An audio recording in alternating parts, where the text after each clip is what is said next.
Welcome, ladies and gentlemen. Thank you so much for your great support always. I'm so grateful for your continued support to this channel. Thank you so much, ladies and gentlemen. Members of Parliament, 290 and above of them, they are now telling William Samoei Ruto, sisi hatutaki kutembelewa tena. Finance Bill 2025, wewe ndio utabeba hiyo msalaba. We don't own Finance Bill 2025. Our MPs wameingizwa baridi kabisa.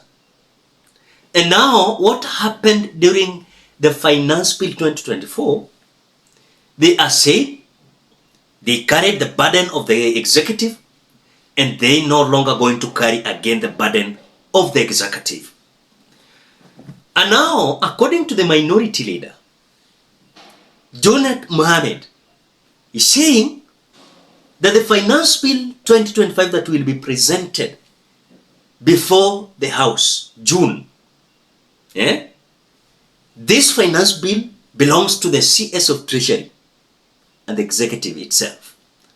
And so for them, as members of Parliament, they are no longer going to support, defend any taxes in the Finance Bill 2025. So Junet Mohammed is saying, let them increase whatever they want. Let them even tax the mountain. But they are not going to defend William Ruto. They are there to correct mistakes. And this time round, they are not going to follow William Ruto. They are not going to be summoned. They are not going to be called anywhere to pass and be forced to pass the punitive finance bill. Na kukwambia kimeumana. These members of parliament wanajikojolea huko ni kubaya. The fear is real. The fear is real. I want you to listen to Junet Mohammed. But before we listen to him, as you always do, ensure you like the video. When you like the video, you automatically support the work that I'm doing in this channel, because sometimes you watch and you forget liking the video. So this is just a reminder. As you watch, please consider liking the video. Thank you so much for that like. The executive will not be able to raise enough revenues. The chair was announcing that we may be forced to increase taxes, Mr. Speaker. I don't know whether it was in the Citizen News, Mr. Speaker. I don't know whether that information is factual, Mr. Speaker, because I want to ask, Mr. Speaker, it is not the business of this House to increase any tax. It is the business of Treasury, Mr. Speaker. We are here to safeguard the interest of the public, Mr. Speaker. And Finance Bill does not belong to Parliament, Mr. Speaker. For the record, Finance Bill belongs to the National Executive through the Treasury, Mr. Speaker. And the owner of the Finance Bill is the Minister for Treasury, Mr. Speaker, in charge of Treasury. So, Mr. Speaker, this Parliament has suffered enough for the last 2 years by carrying burden for the executive, Mr. Speaker. We are not members of the executive. We are a legislative arm of government. And our work is very clear in the Constitution, Mr. Speaker, that we are supposed to do legislation, oversight, and representation.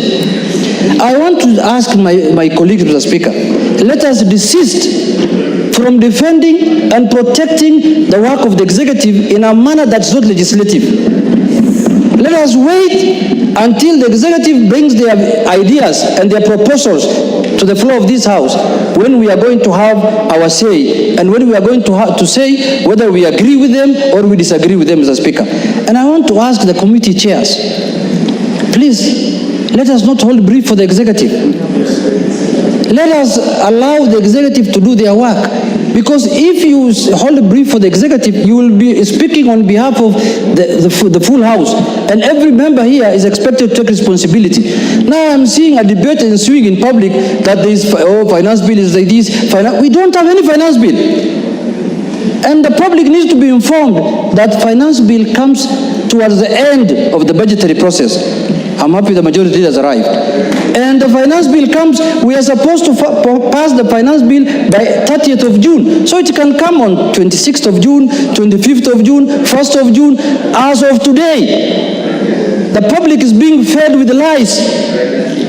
that there is taxation on trees, taxation on oxygen. There is no finance bill in this house. I don't think we have seen any clause of any finance bill before this house, Mr. Speaker, with your approval. So, Mr. Speaker, in conclusion, I'm saying, please, we have interest of the public to protect as a house, and we have legislations to do. Let us desist from commenting in a manner that we think we are helping the executive when we are destroying things with Parliament, Mr. Speaker. Parliament has the final say on any legislation. So let the executive bring what they want to bring. They can even say they want to tax mountains. It is us who will deny them that right. So, Mr. Speaker, in conclusion now, final conclusion is that, please, what I saw yesterday, whether it's factual, I'm not sure. The chairman is here, he can agree with us. But this is what we suffered last time. Because, Mr. Speaker, last finance bill, through the leadership of the majority leader, we ended up withdrawing all the offensive clauses of the finance bill as a house. But the lies went ahead of us. And by the time the truth arrived, people were invading Parliament. So this time we want to do things in a manner that is in tandem with what the House of Parliament is expected of, by engaging the public, and we don't expect any taxation at all, because why should Kenyans be more taxed more than this? So, but those people who are propagating lies, those people who are confusing Kenyans, I don't want to name names here. I know some senior members of the society who are lying to Kenyans that there is a finance bill. There is no finance bill before this house. Thank you, Mr. Speaker. As if that is not enough, the chair of the Finance Committee, Kimani Kuria, even testified how he was a culprit during the Finance Bill 2024. By the way, by that time, Kimani Kuria was still the chairperson of Finance Committee. So he is coming out to defend himself, saying, this time round, sisi, atubebi msalaba ya serikali tena. Wakileta punitive finance bill, tutareject na tutawapanga. This is what Kimani Kuria said. Is a show on NTV called Fixing the Nation. And I must congratulate Nation Media Group for that particular discussion. What they are trying to do and what the show was trying to do to explain to Kenyans, what is the budget making process? Where do we start? Discussion from the budget outlook paper when it comes out, to the budget policy statement, to the estimates, to if there is a finance bill. Mine was civic education to the country. And you follow the entire conversation. It was a whole 2 hours discussion. It was a very engaging discussion on how even Kenyans, if Kenyans want to have their views heard, how they need to communicate when those particular matters come, Honorable Speaker. The biggest challenge you have with this country, unfortunately, even the most educated that you think would want to read and verify statements, they do not. And unfortunately, we are reduced to very short clips. And that's why you find TikTok is now the most popular social media platform that are only 1 second or 2 seconds or 3 seconds long. And therefore, the misinformation comes on the speaker. For the last 3 days, from this house, Reject Finance Bill 2025 has been trending on X between number 3 and number 8. In fact, I wondered, am I not the chair of Finance Committee? Because I would have seen the finance bill that people are talking about. Talking about all manner of misinformation, including that there is in the Finance Bill of 2025, there is a tax for newborn children called TIFA something, Honorable Speaker. And unfortunately, people, I follow the comments of some of these people, you go to their accounts, you think they are distinguished scholars, and they are the ones spreading that propaganda, Honorable Speaker.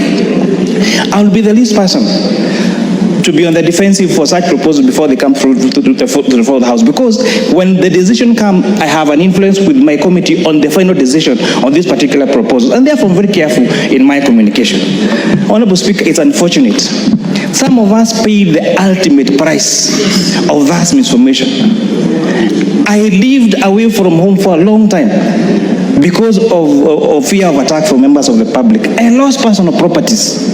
And therefore, this misinformation by these people should stop. And I don't know what we need to do, Honorable Speaker, because people, they knowingly, and I say unfortunately knowingly, misinform the members of the public on this particular matter, Honorable Speaker. And I urge this House, when debate comes to this House also, despite our political divide, right now we're in broad-based arrangement. We're in agreement on many things. We don't know how it will be before we go to the next election. Even when we are in different political orientation, let us also not misinform the public just for political gain, Honorable Speaker. When you are approving those amendments, Honorable Speaker, the minority decide then, said reject, not amend. Even when they knew for sure that those proposals were good. Now, are these members of parliament realizing that now people are so powerful than them? Useless members of parliament. For now, they have realized we are so powerful. And so they are disowning William Ruto live on camera. Ati sisi, hatuendi kusupport nini? Hii finance bill 2025. Ati wewe tax everything. Hata newborns, mountain, fanya yote. But sisi hatuko kwa hiyo part. So macho yao imefunguka. And they can see the trouble that they might face. You know. So these members of parliament, they must learn that Kenyans are so powerful than even William Ruto. So kama walikuwa wanadanganya tu William Ruto alikuwa sworn in akapewa kisu. So William Ruto ndiye ako powerful. Walidanganywa na kitaumana na bado. What do you think? Drop your opinion at the comment section below. Otherwise, thank you so much because of your great support. Please consider subscribing, liking, commenting, and sharing this video. Bye bye till we meet in another video.